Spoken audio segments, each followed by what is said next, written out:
Thomas, we're back. Got the wrong date on the front. Well, that was today. I know it's tomorrow, but it's tomorrow. But it's today and tomorrow, depending upon where you are. Where you're on the, 9:30, I think, first race. And we're doing it today, so I always kind of struggle with that when we're doing. Australia, to be honest with you, 3 on, but I don't know. Yeah, so because the picks are for the 23 could throw because there's no racing at Caulfield on Friday. Yeah, well, I don't know. I'm always kind of because also, to be honest with you, I'll show you here in a second where when I do the it also on the let's see Google. I'll just show you why I did this because I always struggle with that. So this is really not this would be useful for folks who want to do if you go to Google and you type in international past performances, you see Hollywood races here. They give you some free ones and they're better than a lot of the other ones. So you see September 22nd, that's today. Okay. And then if you look down here, you'll see Melbourne. Where is Australian racing? That's Caulfield, yeah. I don't see it right now. It's probably going to be next one. It's going to be on the 23rd now. It's going to make me look like a complete. There it goes, right here. Caulfield. See, it was under the 22nd. So I was kind of in the middle of I don't know what to do. I guess you put both dates. I should do that. That's probably what I should do. I was just thinking in terms of the algorithms and people searching. I mean, we don't get the hugest audience in the world, but you never know. Well, not on the. We do all right though for the international shows.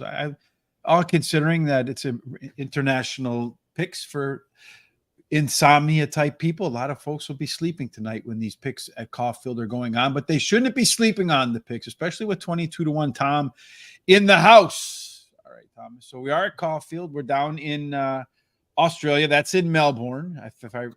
It's springtime. Yes. And the spring festivals are beginning. And of course, first Tuesday in November is Melbourne Cup Day. I was going to say it's the Tuesday before the Breeders' Cup. Yeah, well, that's ironic that the Melbourne Cup is like last year, is run right before it. So we'll probably have another 24 horses to try to figure out who will win. For the Breeders' Cup for sure. It'll be fun. No, this is the Melbourne Cup. It's 24 horse field. Yeah, always big fields. Like the Kentucky Derby. We'll be able to handle that. It's no problem because we got, 17 horse fields today. So just add another 7. No big deal. So speaking of which, today the track is listed as good. It's overcast down there. So I'd imagine that the firm footing should remain until they start running races. I think was the last number I saw on it. So there is a way to get that information if people want it on their how they do their track ratings. And it gives you some idea. And if somebody I can send it to you. If somebody wants it, they can email you. Yeah, they can email me at gtsrichb@gmail.com, or you can DM me on Twitter at HRTRich, and you can also find Tom on Twitter as well. All right, Thomas, we're going to do Caulfield. We're going to start with race number 5 because we only do the big races, Tom, right? We don't mess with we're doing listed, two listed, two group 3s, and one, the important one, the group 1. This is 1,400 meters, as you can see here, which translates to 7 furlongs in the United States. So it's that quirky, weird distance. It's going to start at approximately 12:25 p.m. Eastern, so 11:25 p.m. where Thomas and I are. 1,400 meters, Tom, on the track. I'm guessing they go this way around here. They're going to go up, around, and down, and through. Not one full turn. Are there any undulations, hills, obstacles? No. These are more flatter tracks that we are used to. And of course you like this because we're going the wrong way. No, actually, yeah, we are going. No, we're going the right way. They're going the right way. Yes, the right way. It's the other tracks. And there is a stat that people can look at in the form for Australia racing. They list how the horse is done going one way or going the other way. So, and you can find that at RaceNet. So Tom points out. I use Racing and Sport, but RaceNet has that information too. So when you go to racenet.com.au, in this case, we're on the Caulfield races, starting with the Jim Moloney Stakes. Sounds more like an Irish guy than an Australian guy, but all right. You'll see down here those records that Tom was talking about clockwise, and then you have counterclockwise to let you know how those horses run. if they're going forward or backwards. And then when they go backwards down there, they run ass end first. So you have to keep that in mind. All right, Tom, what do you got cooking in race number 5 for your picks? I'm going to start with number 8, Aprilia, who has draw 9. She had trouble in her last race at Menominee Valley, Moonaby Valley, actually, but that's right. Came on at the end, looked pretty good there. She had some good runs in New Zealand, including a second in a Group 1 at this distance. So I'm going to put her on top. Number 5, Coco Sun, with draw 13 is my next choice.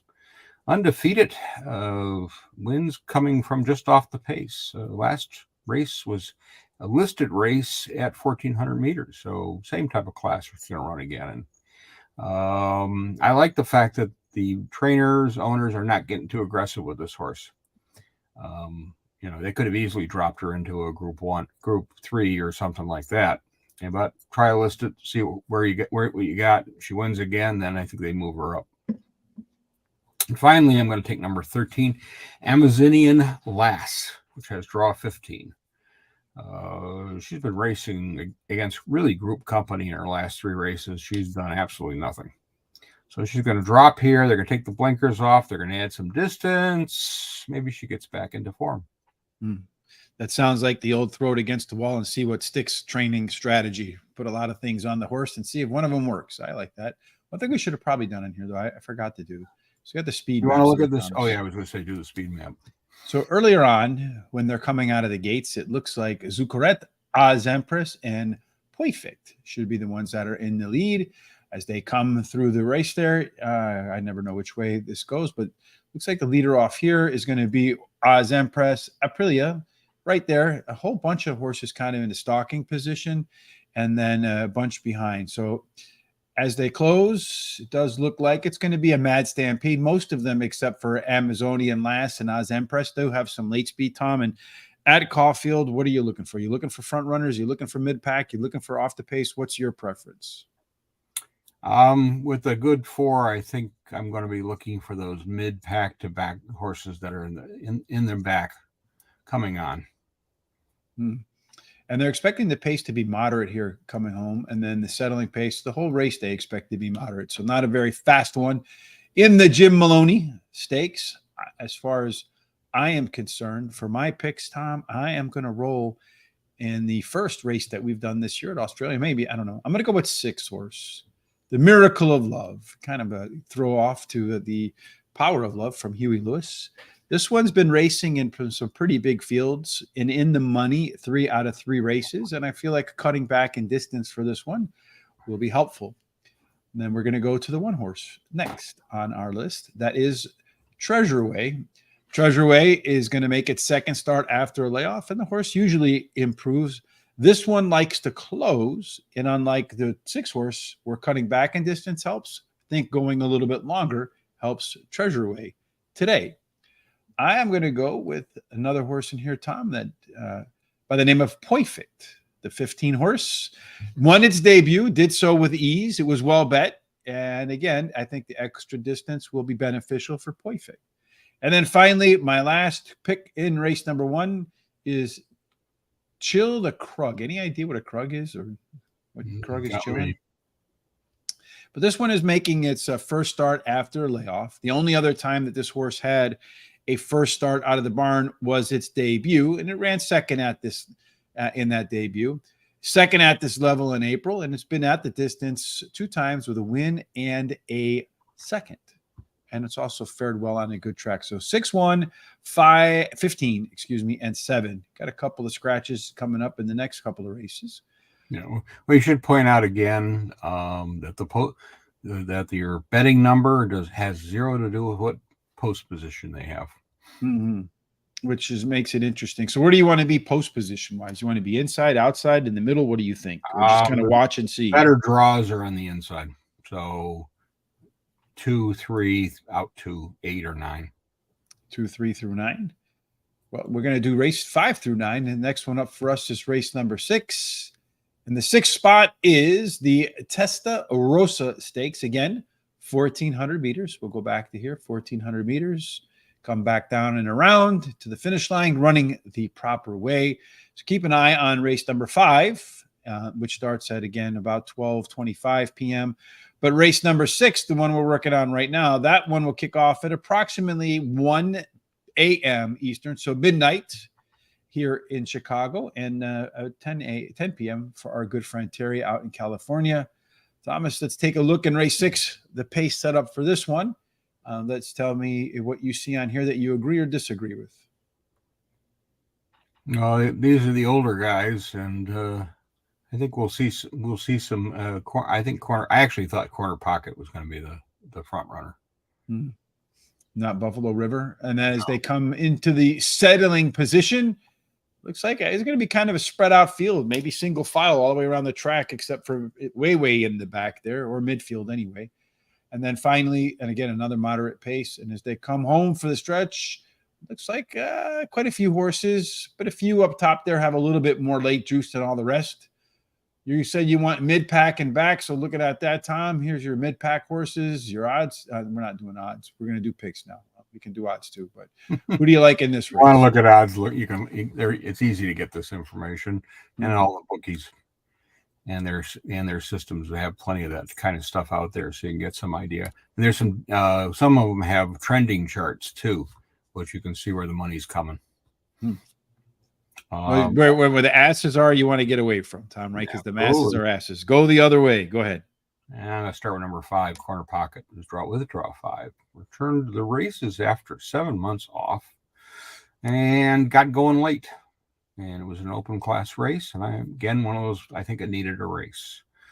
This is your favorite type of horse. This is the all or nothing. It's got 7 starts and 5 wins at this distance. Generally, they've been a little lower class level, but he has won at this level before. And, he appears to be coming back to form. Number 6, Savannah Cloud, is going to be my next choice. Draw 3. Last race, moved up in the mid of the race, but didn't finish. First race back, won a listed race, going 3rd, and it looked good. It sat 3rd most of the distance. So I suspect mid-pack type of horse. At this distance, has 6 starts, 2 wins, and 3 placings. So it suggests to me that the horse fits with this field very nicely. Yeah, the place is 81% of the time in the money. Ain't nothing wrong with that number. Highest in the field. I wish I had a horse like that. Yeah, me too. Finally, I'm going to take number 10, Amenable. Has draw 10. Tried Group 1 company last time out. Ran an okay 5th. Considering this horse blew the start. He's a winner at the BM 84 level race before, so they were aggressive with it, but it really did a pretty, considering it blew the start, he got 5th. That's not bad. I think they're looking for the right spot, and this is a younger horse than most of these. It's only a 4-year-old, and got good record at this distance. And it's got blinkers again, but winkers instead of blinkers. I'm going to go with, in this race, I only got 3 picks too, because Sean would get mad at me if I did more.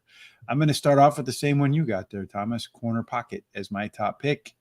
Crushes at the distance, as you mentioned, 7 times out. Won 5 of them. Did anything else? No.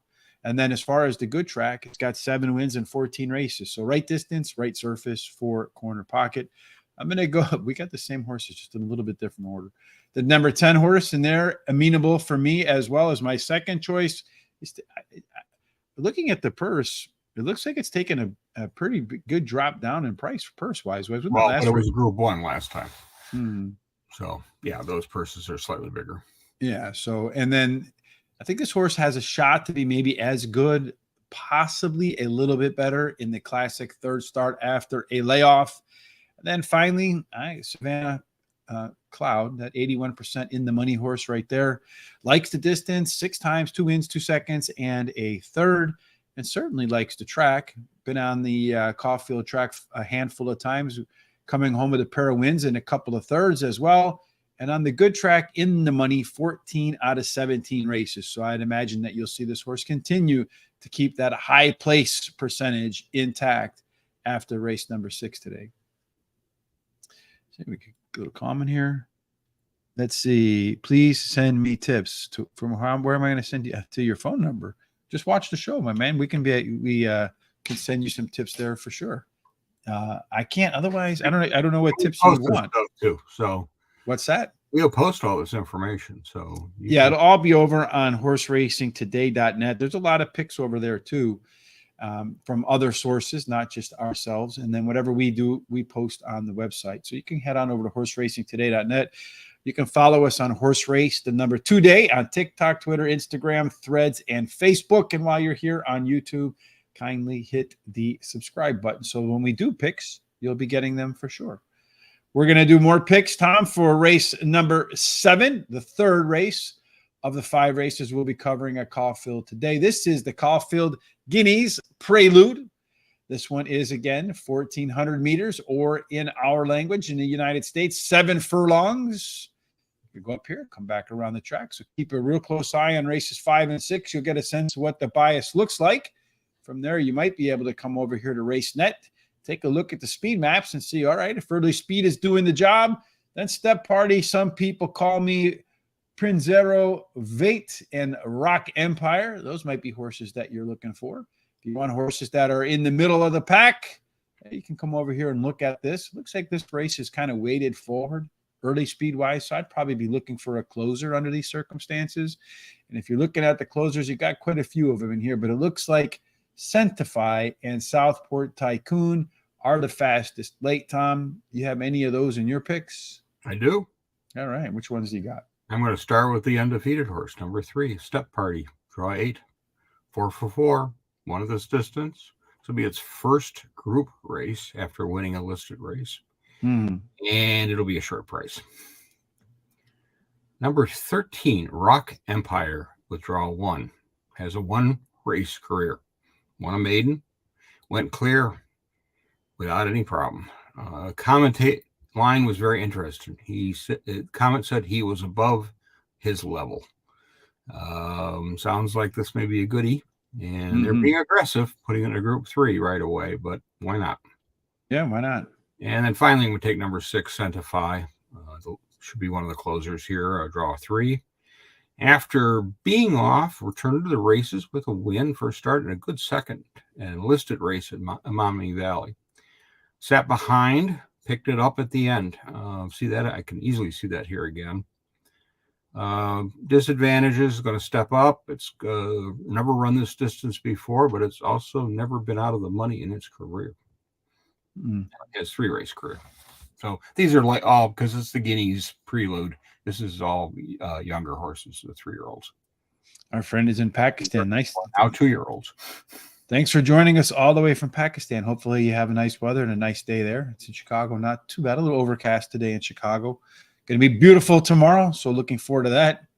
Probably going to be nice down in Caulfield, either today or tomorrow. We're unsure on the date around here, especially me. Well, it depends on when you start and when you end, right? Yeah. Everything. There's a reason for everything. I'm going to start with the 2-horse. Vate is the one that's a pick for me. This horse has been on the good surface just a couple of times. Took home the trophy in both of them. Last time out was his first time after a layoff, and in doing so showed some major improvement. Do worry a little bit perhaps about a little bit of a regression, but you can see here the other time the horse had a second start after a layoff, it won too, so maybe not a problem. Your pick, Steparty, is my next selection in here, Thomas. The 3-horse, as you mentioned, it's unbeaten in 4 races, and I do believe it was an Australian announcer who said you do not know how good your horse is until it loses. This one has not lost. In fact, every race after its debut, it was better than the prior start. Continues to walk up that ladder, it could be 5-0. Rock Empire, Tom, sounds like you and I are thinking a little bit alike on this card today, because that gets the 3rd call for me. Did win its debut with ease at 7-2 odds, so the bettors backed it a little bit. This is one where I feel like having some additional distance and fitness in its second career start might put the horse at 2-0 when it's all done. And then finally, my last pick in this race is the 1-horse Little Bros. Room to be better in its 3rd start after a layoff. And of all the horses that are running in this race so far, it's actually produced some of the better race ratings. So might get a little bit of an overlay with Little Bros at 13 to 16 to 1 right now, Tom. I'll certainly take a 16 to 1 winner in the Neds Caulfield Guineas, which that race, just for reference, it will begin approximately, I gotta go down here, at approximately 1:40 a.m. Eastern. Again, Insomnia Racing with Tom and Rich down at Caulfield in Australia. If you're still awake for race number 8, that one will start at approximately, let's pull this up here real quick. That one will kick off at around 2:20 a.m. So if you're still awake at 2:20 a.m. or you're just coming in from a nice night out, race number 8, we're going to go a little bit different English, a little different distance this time around, 2,000 meters, or when we talk about 2,000 meters, it's 1.25 miles here in the States. 2,000 meters, almost one full turn all the way around the track, Tom. We talked about 7 furlongs being middle back on a good surface. What do you think is going to be the key to winning at 1.25 miles? I do prefer the inside on this track, but ironically, I pick middle and out. So I can't tell you how many times I pick against the bias. I know what the bias is, and I still pick against it. And I'm like, yes, I'm a genius when I got it right. It's about 8% of the time. The other 92% of the time, I'm dull. What were you thinking? Dull. All right. So at this 1.25 miles, if you're looking for speed types early on, you got Goldman and Future History. Those two should stand out, it looks like, at the beginning part of the race. As they settle into position, they should still continue to be in the front with a whole cavalry of horses sitting right behind them. Looks like, based upon this race shape, Tom, you got a couple front runners and just a big fat pig through a python for the rest of the field. I'm going to say I would prefer a horse just from the race shape, not in terms of quality, middle forward, because there's going to be a lot of traffic for horses to weave through to get home late. But if you do want a closer, it does look like it's pretty competitive down the stretch. No one with a real big advantage except maybe Alaskan God. But of course, I would expect God to have an advantage all the time. What do you have, Tom, for your picks here? I went with number 12. Berkeley Square is my top choice. That is draw 9. He's run into some issues in his last race and finished 7th. But the comment of he kept on means he was interested, just didn't really have it put together at that point. He's won at this distance. He's won a Group 2. They're putting blinkers on for the first time. So is that enough to make it win? Maybe. 9. Virtuous Circle has draw 7. Last 5 races, it's run either against Group 1 or Group 2 type horses. Ran second in one of those races and then showed not a heck of a lot in the other ones. This is, second up off a layoff, has 3 starts in that condition. He has a win and a placing. I'm going to take a shot. A little bit of price. 34 to 1. Why not? Yeah, and if it maybe that drop is just enough to get it into a group where it can win. The distance is right. So, and finally, I'm going to take that outside speed coming from draw 18, which is Goldman. Last race was a 5-month layoff. Ran basically without cover, dropped back in the stretch, and ran 9th.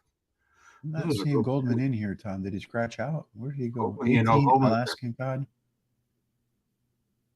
No, Goldman's there. Oh, he's up here, number 5. All right. Yeah. He's just outside. There we go. Outside being he's 18. His draw is 18 because the 2 speed are on the outside. So 17 and 18 have the speed. It may not no cover again. That was last race was a Group 2. And overall, first up or second up, he's done well. He's got 3 starts, 2 wins. I just think he needed a race. He's technically stepping down, but based on his previous level races, I think he's stepping up slightly. Little step up for Goldman. In the 8th spot, I'm going to start off with number 16, Future History. That's an interesting name right there. From England, Future History is going to love the distance. He's loved it in his 7 races with 4 wins and 2 seconds.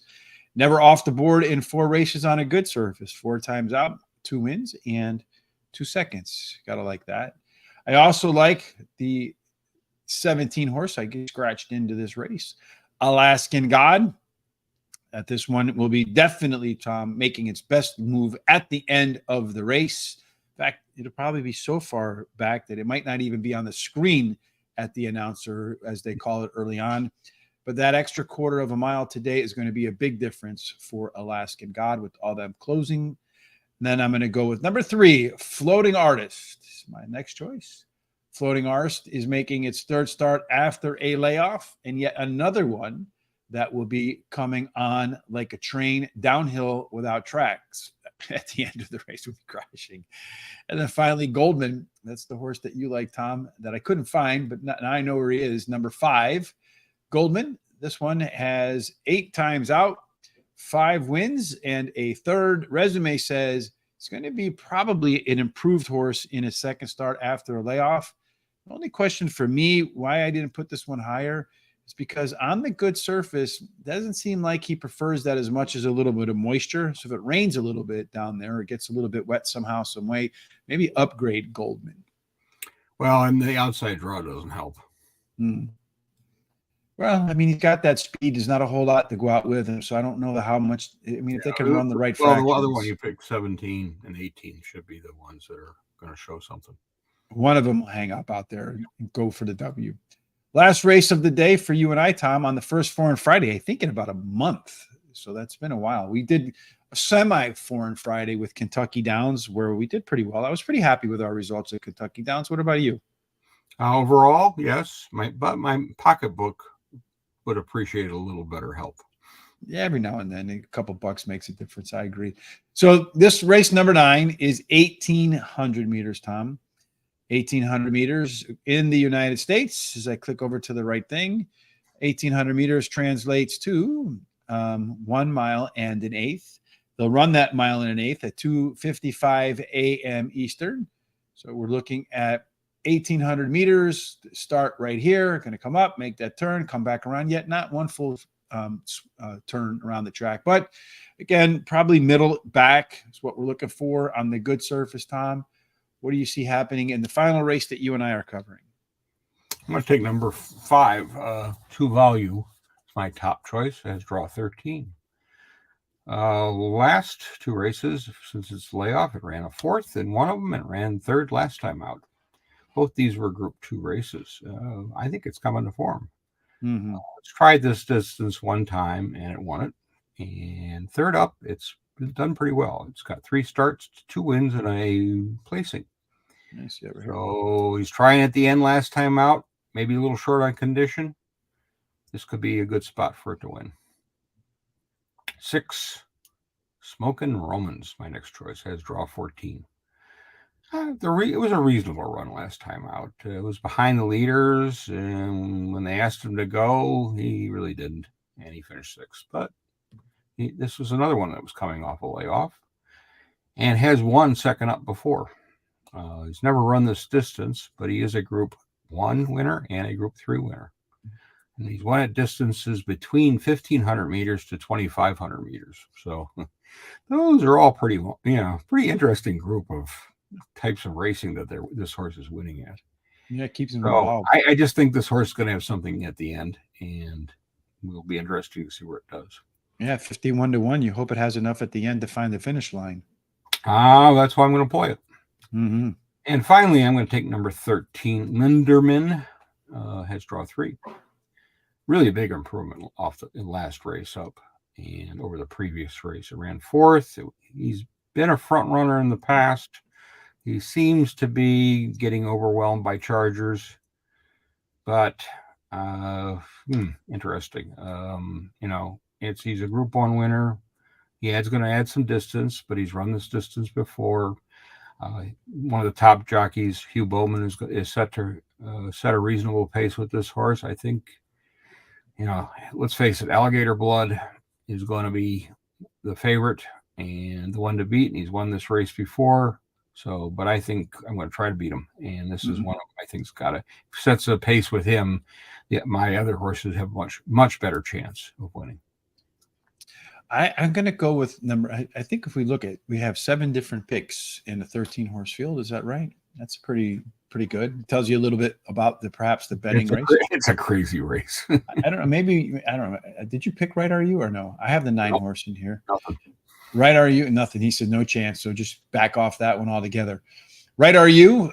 This one has room to move forward in its second start after a layoff. And then on top of that, at the distance, been out 3 times, 2 W's and a close third. Number 8, Without a Fight, coming in from Ireland. 3 wins and a second in its last 4 races on a good surface. And this one's coming off of a little bit of a layoff, and it likes to win first up. 6 times out, 1 win, 3 seconds, and a third. That's not too bad. 5 out of 6. I have him in a placing as well. You mentioned Alligator Blood being the one that was probably the one to beat in here, Tom. I just like the name. 7-year-old horse. But all the numbers, as you mentioned, Tom, are probably the best in the field. No question about that, except for the track. It's ran at the track 6 times with 1 win in 1 second. So maybe it just doesn't like Caulfield. Put it anywhere else, and maybe it is worth that 7-2 morning line. I think you got to play it because it does look like the top horse in the field. I just would rather try to maybe backdoor exacta it or backdoor trifecta it. And then finally, my last pick of the day is number 10. What? Number 10. I don't know. I have the wrong name in there. It's Solcombe in here. At the distance, the horse is. Do I have the right horse in here? Did I screw that one up? Number 10, At the Distance. He hasn't run the distance yet. So, you know what? Scratch that because I think I might have the wrong horse in there, folks. So, 9, 8, and 2 for me. I know I did like the 10. The 10 is the right horse. I just didn't write down the right notes. So, put the 10 in there, folks. Don't worry about why. Just know that it'll finish 4th. All right, Tom. Any final thoughts? Any idea on what we might do next week? No. No. All right. Well, we'll figure that out as we go. I'm still working on that one, but we should point out that, of course, Hong Kong started their season last week, and they always have short fields and tough, very easy racing to handicap. We've all done so well there. Yeah, right. Well, in the sad thing is when we have done well there, I got $1,300 with Hong Kong dollars, and it worked out to be like 84 cents here in the States. So you got to win a lot of money over there to actually cash out big here. So no idea what we'll do next week, but if there's some nice races at Hong Kong or something along those lines, we'll be involved with that. We're only about 6 weeks away from the Breeders' Cup, Tom. So we'll do our international preview in advance of the Breeders' Cup. So you're going to want to make sure you don't miss any of that. And we should point out that's not reviewing all the horses. We're only going to review the foreign entries. So I suspect Japan will be sending more than a few this time around since it's on the West Coast. And then, of course, we'll hit the English, Ireland, France, maybe a German horse. A couple German horses, yeah. You never know what we're going to get. And then we'll cover that on the eve or just before once we know everything's declared and who's going where, we'll go ahead and cover the international horses, and we'll tell you who is going to be the 2023 version of Order of Australia, that one that pays $72 for you. We'll both have it as our top pick for sure. You can count on that. Absolutely 100%. Coming out of the 14 post position too. Yes, and going to run 21, 43, 109, and still win. Yeah. And then, but remember, that was Eden O'Brien's horse. He does win a few races. Yeah, he does. All right, Thomas, until we get back together again on Monday, you and I, it'll be Terry and I for Parks. Speaking of Parks, tomorrow is their big day over there at the Ben Salem track in Pennsylvania. So make sure you go over to Guaranteed Tip Sheet. There is a link down in the description below. Burnt the midnight oil, burnt the elbow grease, put all of my mental capacity into our wagering guide for 10 stakes races tomorrow. So a big card over there. That track tends to favor speed, especially when it's wet. It's supposed to rain tomorrow. A lot of the horses that we handicap put on top should be fast. They should be forwardly placed, and you have some good success at Park. So make sure you get that. Also today, you can get the free track today, which is Friday, September 22nd, not the 23rd. Is Charlestown this evening. So kind of do some Charlestown. That'll lead you right into Caulfield. Then you can wake up tomorrow morning and do a little bit of English racing with Tom over on his Twitter feed. What is your Twitter feed, Tom, if people want to follow you? At TJD Horseplayer. TJD Horseplayer. And then, of course, we'll return on Monday with Parks. Wednesday, Charles and I will get back together again. We'll probably do, I don't know, Churchill. And then Thursday, Belmont at Aqueduct. Till we get back together again, no matter what you're doing for the rest of this weekend, you're betting in the rainy wet of Pennsylvania or the nice insomnia track tonight at Caulfield. We certainly hope you have God's blessing and every single thing you do ends up in the winner's enclosure. Indeed. Thanks for joining us. Have a fantastic weekend. Look forward to getting together again.